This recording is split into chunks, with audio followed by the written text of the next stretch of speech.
যে প্রেজেন্ট টাইমে যে আধুনিক ফুটবল সেই ফুটবলটা আসলে আর্জেন্টিনায় রুল করতেছে। আপনারা ইতিহাস নিয়ে থাকেন, আমরা বর্তমান ফুটবলটা এনজয় করবো। জি, আপনার প্রশ্নটা। পেলের সময় তো অফসাইড ছিল না, কিন্তু হাত দিয়ে গোল দেওয়া আসলে কখন থেকে ছিল? আমরা নাকি আগের বিশ্বকাপে সবচেয়ে বেশি পেনাল্টি পেয়ে তারপরে জিতেছি। পেনাল্টি আসলে দেয়া হয় না, পেনাল্টি আর্ন করে নিতে হয়। কিভাবে পেনাল্টি আর্ন করে নিতে হয়? ডিবক্সের মধ্যে যেতে হয় আপনাকে বলটা নিয়ে। আপনারা বললেন রেফারি আমরা আসলে কিনেছি। যদি আমরা রেফারি কিনতাম 2014 বিশ্বকাপও আমাদের থাকতো, 21-এর কোপাও আমাদের থাকতো, 24-এর কোপাও আমাদের থাকতো। অর্থাৎ আর্জেন্টিনা থেকে আমাদের ঘুমের ওষুধ খাওয়ানো হয়েছে। এখন আপনাদের কি দলের মধ্যে এতটুকু মানুষজন ছিল না যারা নিজের দলের জলটা অন্তত নিজেরা সাপ্লাই দিতে পারে? সেটার জন্য আপনাদের আর্জেন্টিনার উপর নির্ভর করা লেগেছিল এবং সেখানেও আপনারা একটা কনস্পাইরেসি থিওরি টানতেছেন। তারা বললেন আর্জেন্টিনা তো ব্যক্তি নির্ভর খেলে, এককালে তাদের ম্যারাডোনা ছিল, এখন আসছে মেসি। এখানে আপনারা আবার বলেও গেলেন যে তারা হচ্ছে নেইমারের উপর নির্ভরশীল না। ভাই, নির্ভর করার জন্য তাকে তো আসলে দুই পায়ে দাঁড়াইতে হবে। আপনি তার দুই পায়ের ক্ষমতাটা দেখেন।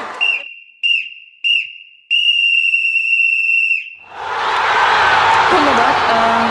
আপনার কাছে অনুরোধ থাকবে একটু নিরপেক্ষ আচরণ করার জন্য। মাঝে মাঝে দেখছি আপনি ব্রাজিলের প্রতি একটু হালকা বায়াস হয়ে যাচ্ছেন।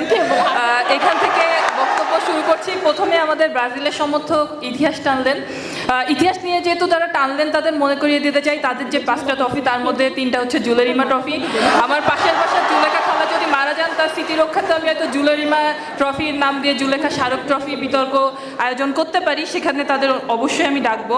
এবং তারা আবার আমাদের বলে গেলেন যে আমরা নাকি আগের বিশ্বকাপে সবচেয়ে বেশি পেনাল্টি পেয়ে তারপরে জিতেছি। তো এই বক্তব্যের মাধ্যমে আসলে তারা কি প্রমাণ করলেন? তারা আসলে সিজনাল ফ্যান, তারা ফুটবলটি বোঝেন না। কেন বোঝেন না? পেনাল্টি আসলে দেয়া হয় না, পেনাল্টি আর্ন করে নিতে হয়। কিভাবে পেনাল্টি আর্ন করে নিতে হয়? ডিবক্সের মধ্যে যেতে হয় আপনাকে বলটা নিয়ে। এখন আপনারা যদি বল নিয়ে ডিবক্সের মধ্যেই যেতে না পারেন, তাদের ডিফেন্স ভাঙতেই না পারেন, আপনারা পেনাল্টি কিভাবে পাবেন? তার জন্য আপনাদের বারবার ওই ক্রাই করে যেতে হবে আর্জেন্টিনা পেনাল্টি পেয়ে জিতেছে, কিন্তু পেনাল্টি আর্ন করার ক্ষমতা আপনাদের থাকবে না। তারা বলে গেলেন যে আসলে আর্জেন্টিনা তো একটা একটা প্রশ্ন।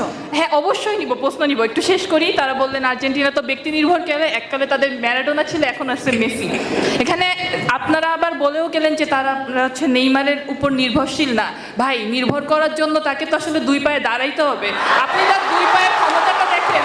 এবং তার থেকেও বড় কথা, আপনি কাকে নির্ভরশীলতা বলছেন? একজনকে বলা হয় নেতা, আরেকজনকে বলা হয় তারকা।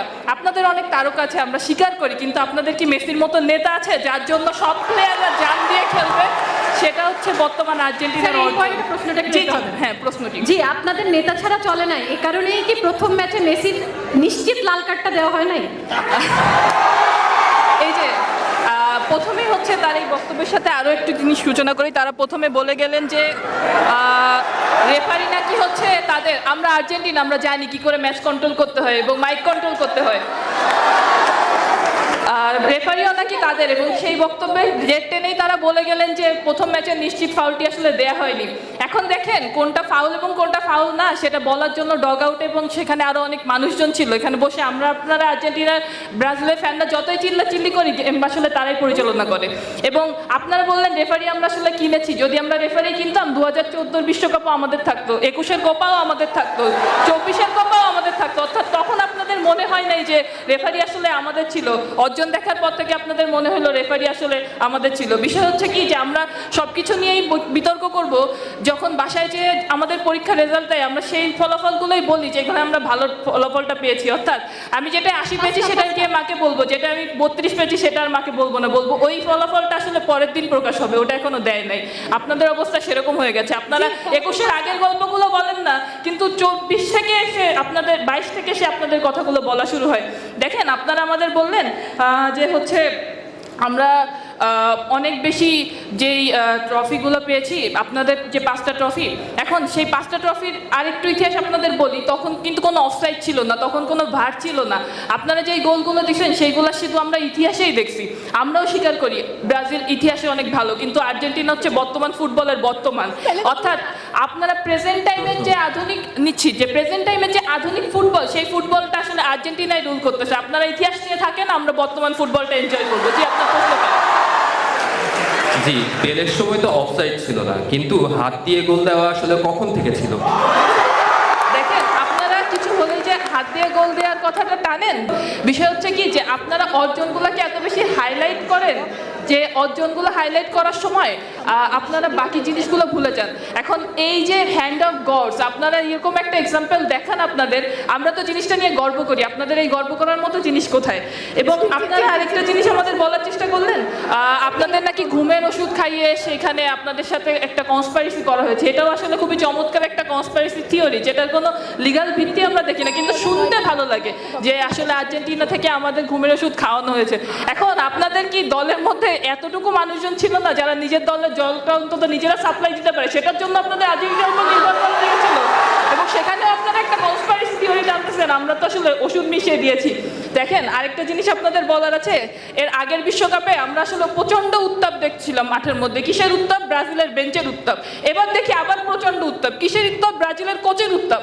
মানে আপনাদের এই উত্তাপে প্রতিবার এক একটা নতুন নতুন উত্তাপে আমরা তো মাঠে থাকতেই পারি না। আগেরবার আপনাদের খুব সুন্দর টিম ছিল, বেঞ্চ গরম ছিল, অনেক বেশি প্লেয়াররা ছিল, কিন্তু কি হলো? আপনাদের নাকি কোচ ভালো না।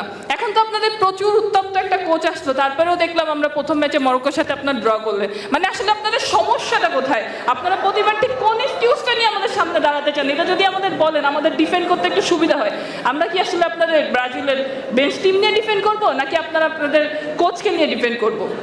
এখন দেখেন, আমরা আসলে স্বীকার করি যে আমাদের মেসির নেতৃত্বে পুরো মাঠ, জি আমি শেষ করব, 10 সেকেন্ডে শেষ করব, জি মেসির নেতৃত্বে পুরো মাঠ পরিচালিত হয়, কিন্তু এর সাথে আমরা স্বীকার করি মেসি এমন একজন নেতা যিনি মাঠের প্রত্যেকটা কোণে প্রত্যেকটা খেলোয়াড়কে উজ্জীবিত করে আর্জেন্টিনার হয়ে খেলার জন্য, শেষ রক্তবিন্দু দিয়ে আর্জেন্টিনার হয়ে লড়াই করার জন্য।